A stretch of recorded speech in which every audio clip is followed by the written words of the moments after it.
introduce the banana chips processing line to you. We are in the Ethiopia now. This is our customer banana chips processing site. Now this is the raw materials, green bananas. They are cutting now. This is peeled bananas. The banana chips after cutting drop into the fryer machine. After 4 minutes frying, we will get the perfect chips. Let's go to the final chips. This is the fryer motion controller. You can control the temperature, speed, everything, the heatings, the controller panel.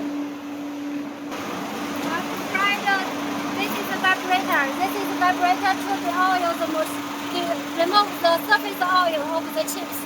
And via the cooling system. This is the cooling system. To remove the temperature. And here, I need to check out the packing. Some not good, you can take out. And lifting to the seasoning machine. This is the lifting system. And this is the hooper. You can use any flavors you want. Add the seasoning inside this trunk to mix the flavor and the cheese inside. Now you can see our final chips.